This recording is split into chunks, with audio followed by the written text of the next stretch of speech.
第新闻，后来乡亲啊，咱继续来看台北市的中孝西路，禁袂使骑机车，禁40档路。为着要来替机车族来争路权，有民间团体7月初9要就街来抗议，要甲这个乌多摆骑去伫中孝西路。啊，针对这个问题，台北市交通局讲会检讨看要安怎来开放。也毋过议员来痛骂，讲交通局的评估报告都要等到明年，这根本就是拖延的战术。议员是要求交通局今年的年底进前一定要先来试办，互机车族一个耶诞节的大礼物。禁止乌多摆骑的交通牌啊，就踩伫咧眼前，哪会阁有人无咧插规定，安尼家骑起来？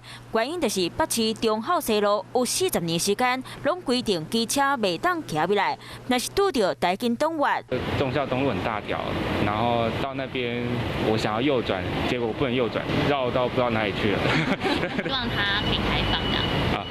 袂当骑中孝西路，互骑乌多摆人平均要加用10分钟到15分钟西路。有民间团体抗议，决定要替民众争路权。预计7月初9一天，会招2000台乌多摆做伙骑去中孝西路。中正西路其实相较于台北市内的其他道路来讲，它也并没有什么太特别的地方。为了要绕行，会逼到内线，这种道路设计反而对机车是更危险。他有承诺说，在他任内之前一定会开放。他的任内就是12月25号卸任嘛，耶诞节之前，机车主会收到这个耶诞礼物，一定会开放。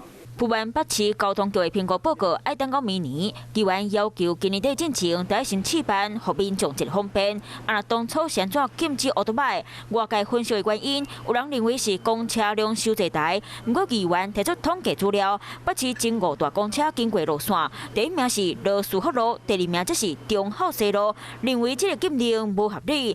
今晚北市各8条禁止机车路段，包括堤顶大道1段、南京东路6段、第2桥往民水路、宽和北路含中孝西路，都嚟讲要开放，预计上近12月底新政就得出来。Hello， 大家好，我是乃瑜，要教给大家2个任务。第一个，华视新闻的脸书专页，你按赞了吗？还有华视新闻的 YouTube 频道，赶紧订阅起来，还要记得按赞，开启小铃铛哦。